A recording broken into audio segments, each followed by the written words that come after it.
But the second part is different,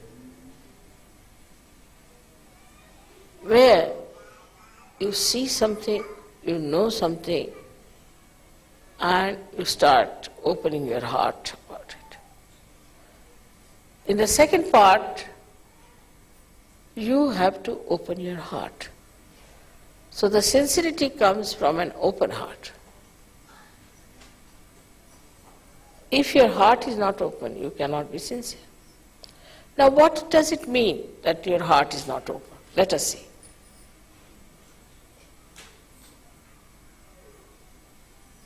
You are born again, you have got your realization, also it is your birthday in a way.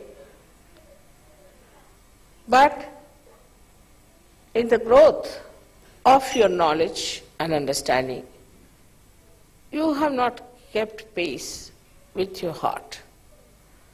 But what is the reason for that? What is it that keeps your heart like that? You can discover very easily that your heart rules the body, rules your brain, everything. Because if your heart stops, everything stops. But if your brain stops, heart won't stop. So heart is the most important thing, and it governs the whole being within you. Now this special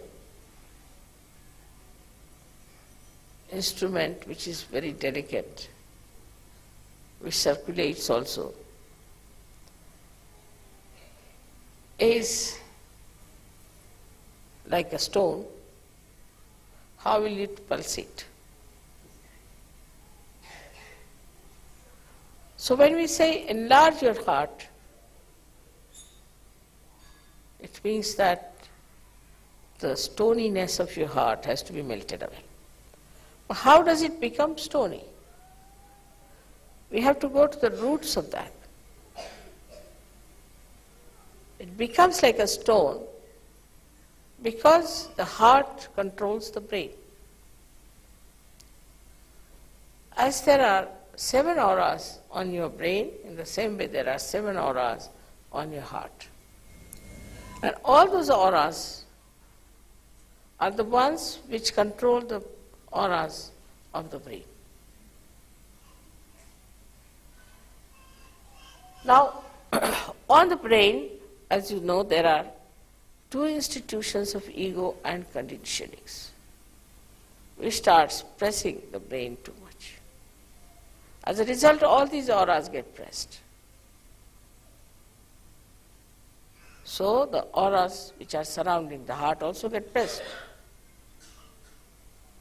But brain can think, yes, this is very good, I know how to raise Kundalini, I know how to do this, everything I know, part there is. It doesn't become stony that way. It can think. Anybody who is a stone-hearted fellow can think, like Hitler. So the brain does not get affected by the conditioning of the ego to such an extent that it becomes like a stone, it cannot think. If it is ego too much, just closer in the brain will be better. Go on falling, I am holding it on. If it's an ego, then a person may become stupid, but he thinks all right. He really becomes stupid. Anybody who is an egoist, whose agya is catching, becomes a stupid fellow, no doubt about it. You see in his behavior, whenever he talks, the way he is trying to do anything, is such a show-off, and he becomes a stupid fellow. Any wise person can see that he is such a stupid man. So, what we find that mind is covered with the superego, but it does not make a person with a brain which is stony. On the contrary, it makes a person a stupid person, not a stone-headed. And such a stupid man can go on talking all kinds of things, and you can immediately recognize such a stupid man. No difference. The other side of it is the conditionings in the mind. That's even a worse thing, very sly. Because somebody has the conditionings, he doesn't come out of it. He doesn't show off. But he's sly. And his brain is covered with such ideas which are asahaj. Like somebody saw me in a puja washing my hands and giving that water. They said, why do you take the water which is washing mother's hands? So the other one said, mother has got such tremendous vibrations in her hands that when we wash them, the vibrations come in. Oh, he couldn't believe it. Because the conditionings are that whenever you wash your hands, only the dirt comes out. So they can't think of vibrations. All such conditionings are there in the mind of people. Because of these conditionings, they cannot take to heart. But what happens? That they think about it in a very sly manner, tell lies, talk nonsensical things, and try to convince you that they are right. They are not stupid, but they are idiotic. They talk like idiots. And that idiotic thing you accept. There is no wisdom in it. So one fellow is a stupid fellow, another one is an idiot. Between the two lies the Sahaja-yogi. So this conditioning makes the brain pervert, but it doesn't make it a stone. Only what makes it a stone is that if he is born with some sort of a mental derangement that he cannot think. Otherwise, the brain goes on thinking, whether with conditionings or with thinking. It goes on thinking. Such a brain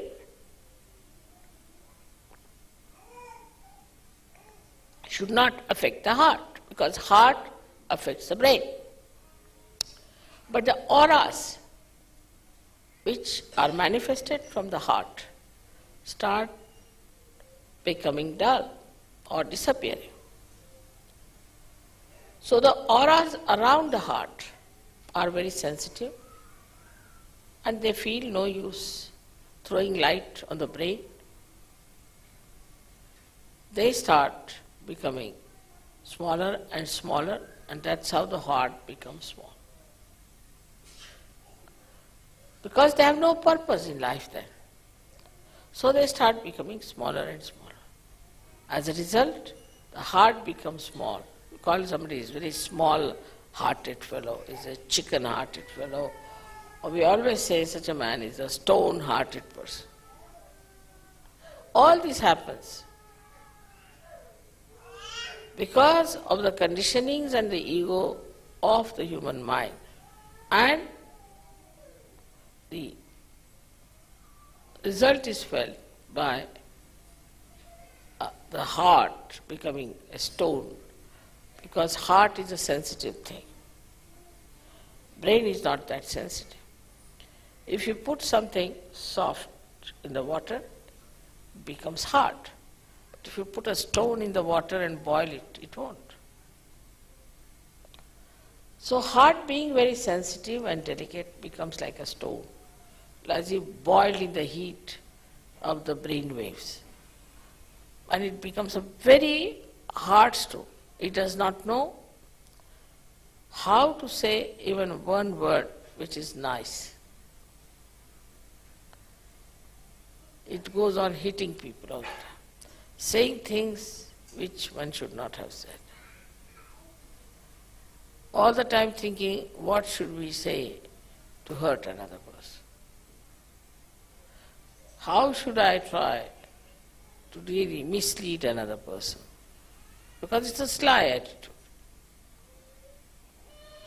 The ego part, the heart becomes again frozen with ego.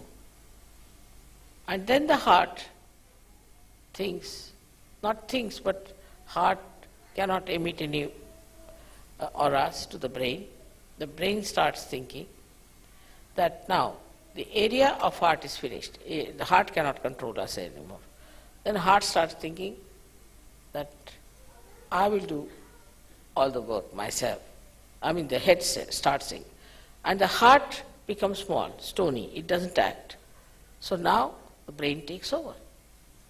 The brain takes over and then brain starts itself acting in a manner that we can't understand. They behave like animals, they behave like satanic people, they become very cruel, and they do not know how to really say something good to others.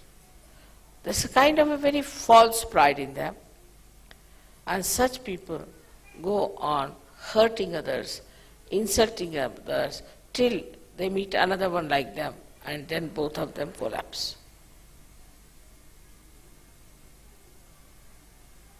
That's the only snag in the whole thing. Otherwise we would have been finished by now. But because the two persons with ego cannot be together, they neutralize each other. So thank God, we are saved from that. So these two conditionings, which actually are on the brain, these two conditions freeze the heart and also make the domain of heart as zero. And then the brain starts asserting itself.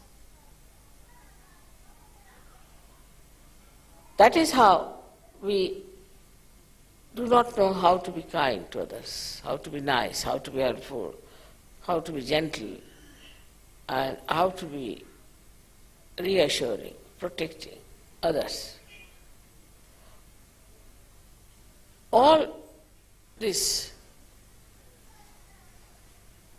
we have inherited already. We have already got a stone heart when we come to Sahaja Yoga, and we have a brain either full of ego or superego. So now with your Kundalini rising, you can clear out your head first of all. So the sincerity will come when the Kundalini will move and touch your Brahmarandra, which is the seat of your heart, and will expand.